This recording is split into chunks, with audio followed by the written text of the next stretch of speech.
You've all seen Zombieland, and you probably know about the list of rules Columbus follows religiously to stay alive.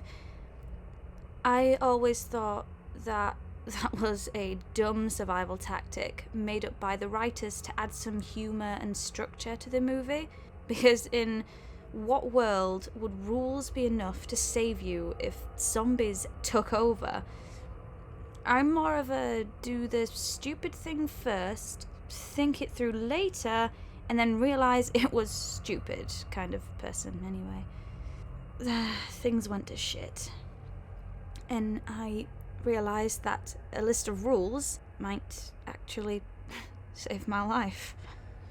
No, there hasn't been a zombie apocalypse that you managed to miss amidst all the other insane headlines of the year.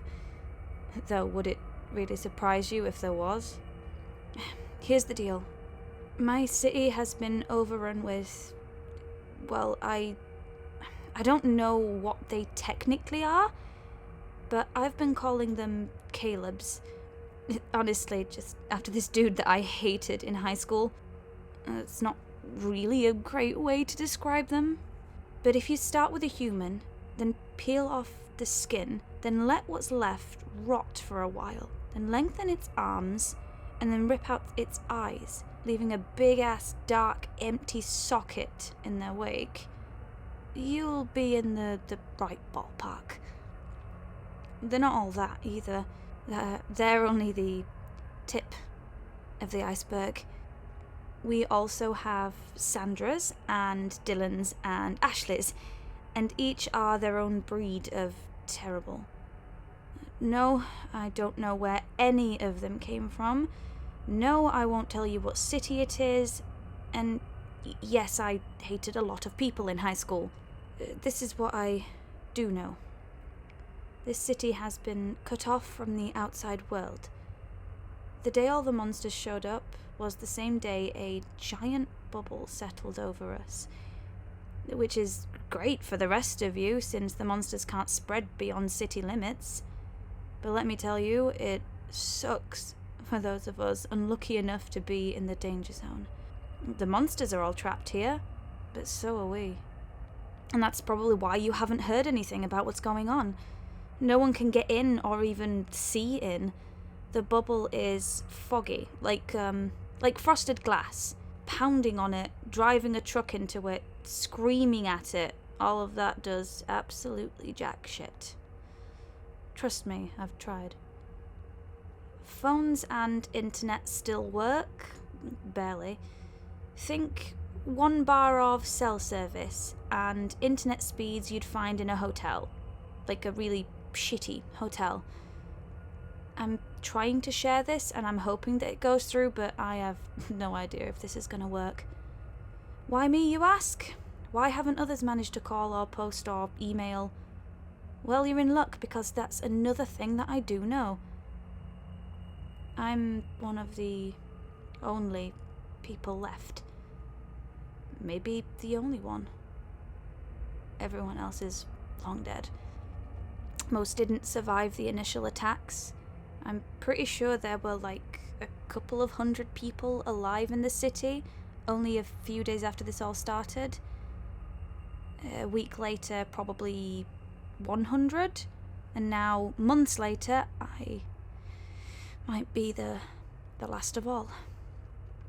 I haven't seen another human in 27 days.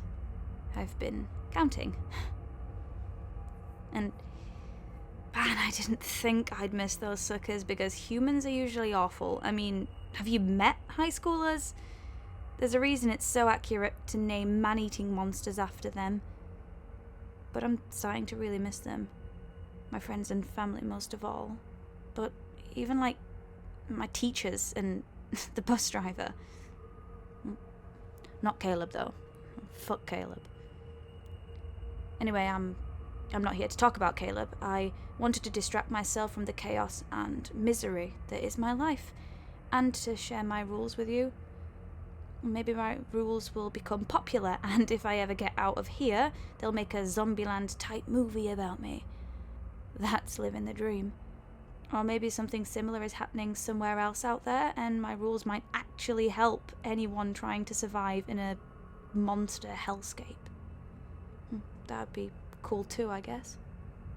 So, that brings me to rule number 2. Yes, I'm starting with number 2, don't ask. There is a rule number 1, but I am not ready to talk about that yet. That would mean I'd have to talk about the day that this all started. And I've been actively fleeing from that post-traumatic stress for 9 months now. I am not about to risk my fragile mental stability for strangers on the internet. Anyway, rule number 2. Always carry a laser pointer. Preferably red, but green will work too. That probably sounds super dumb to you. I don't give a shit. It's saved my life more times than any other single thing has, because of the effect that it has on Caleb's. I don't remember if I've said this yet or not, so just to be safe, let me say it here. Fuck Caleb. That kid was the worst. The Calebs running around now are also the worst, but to be honest, I think I'd take them over the original Caleb. I mean, he's dead now, if you were wondering. Like everyone else in this hellhole. Back to the laser pointer. I found out about their usefulness the day after this all started, aka the day after I saw my parents torn apart in front of me, aka the day after the blood of my friends painted the walls of the high school, aka the day after I made rule number 1. But, I digress.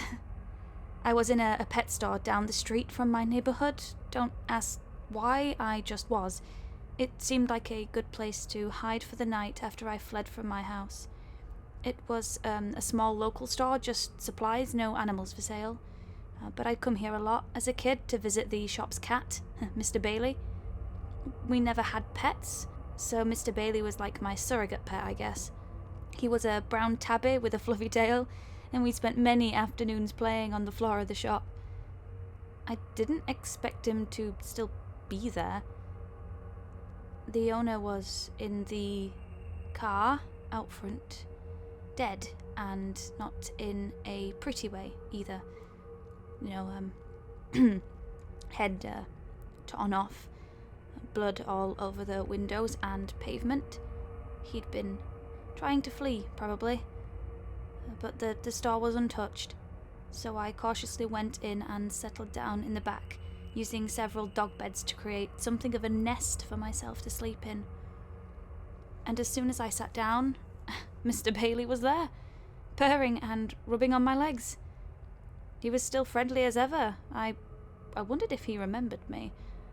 It had been a while since I stepped foot in here, but here he was, greeting me as an old friend.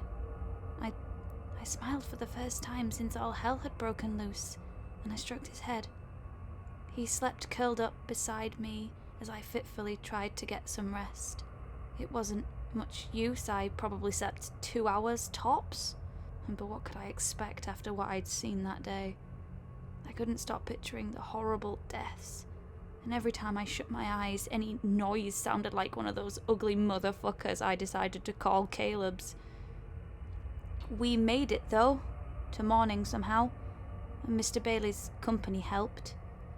Once it was light enough to see around the store without turning on any lights, I got up and began to move around. I used the little one-person bathroom in the back and ate the owner's lunch from yesterday, which he'd left in the mini-fridge behind the checkout counter. I knew it would be there. He used to eat at the counter while he watched me play with Mr. Bailey. What a fucked up world it was that I was eating his food now, in full view of his decimated body outside in his car. When suddenly I heard a horrific half growl, half screech. I can't even describe it, but trust me when I say it makes you want to be deaf. Unfortunately, I knew that noise. It was a Caleb. And it had found me. I saw it sprinting on all fours, those long arms propelling it forward across the parking lot right for me. Fuck, fuck, fuck, fuck. I shouted to absolutely no one and ran towards the back of the store. I was barely in the cat food aisle when the Caleb flung itself through the front window, shattering it and sending shards flying. I ducked, but a piece of glass still managed to nick my cheek and blood dripped down my face. The only weapon I had was a kitchen knife, and I didn't trust my chances in one-to-one combat. I can play basketball, but I've never fought someone in my life. And I'm also kind of a raging idiot. Not the kind of person to have good instincts in a combat scenario. Case in point.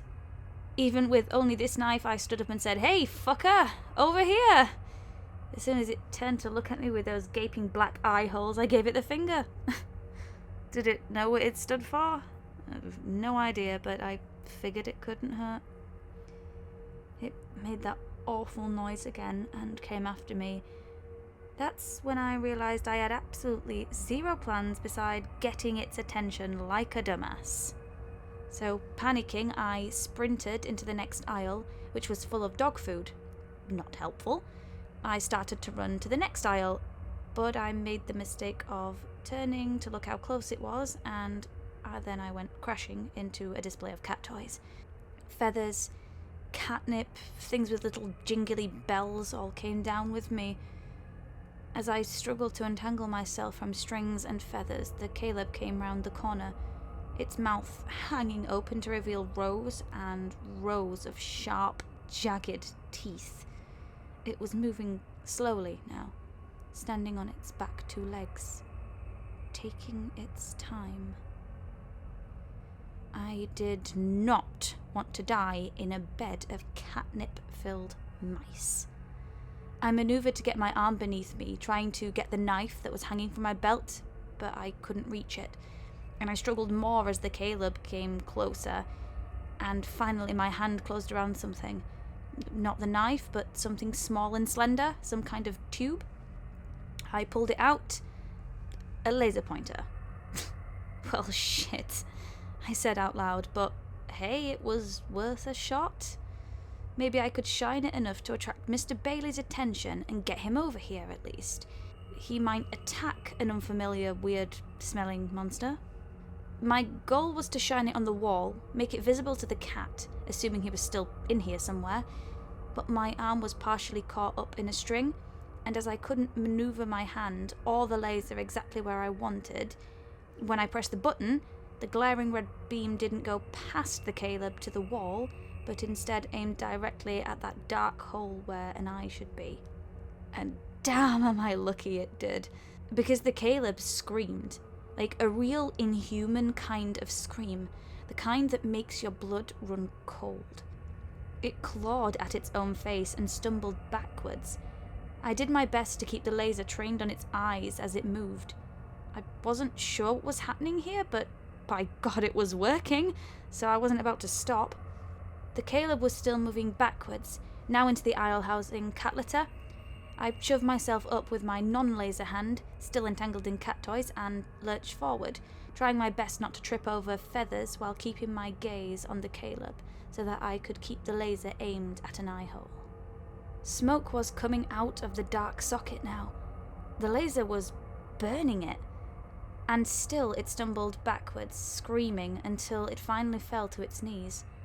Standing now next to rows of cat litter, I finally shut the laser off, and before it could recover, I said, "Hey, ugly, catch," and picked up a 28-pound box of litter, heaving it towards the monster with all of the upper body strength that I could muster.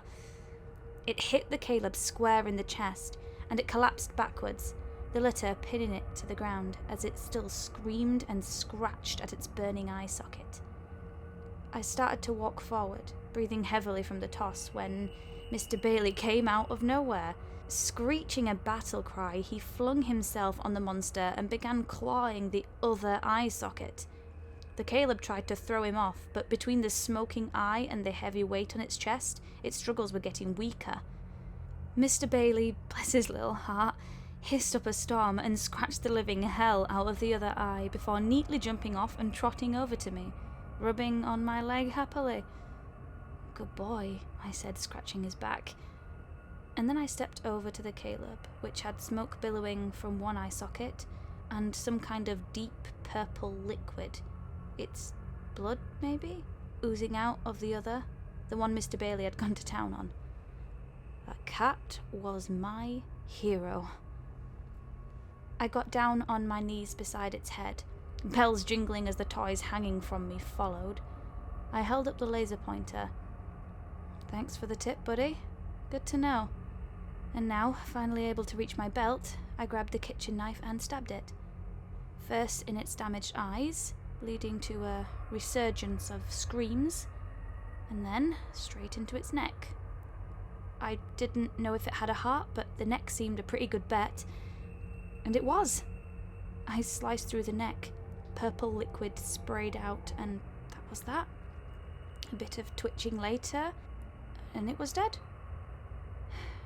I breathed a sigh of relief and went back over to pet Mr. Bailey, finally untangling myself from the cat toys as I did so. He jumped up and hooked a feather with his claw happily as it fell towards the floor. "Great work, Mr. B," I said. "It's only 9 a.m, but what a day we've had, eh?"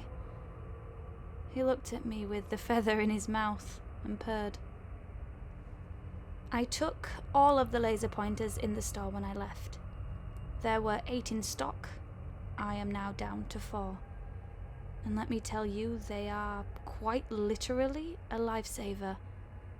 Not a lot of things weaken Calebs enough that you can get close enough to hurt them, but laser pointers do. I've found that red works best. Green is slightly less effective, but it still gets the job done if you're in a pinch. Which is why rule number 2 exists, and why it's so important. Always carry a laser pointer. Oh, but I'm forgetting the addendum to the rule. Rule number 2, part B. Maximum damage occurs when combined with a cat. After all, I may be the last human, but I didn't say anything about cats. Mr. Bailey is sitting on my lap, purring as I speak. Mr. B, or the Caleb Killer, as he is affectionately known to his fans, well, me, is a force to be reckoned with. Also, he's the cutest damn thing in the whole world, which I guess is why rule number 2, especially part B, is one of my favourites.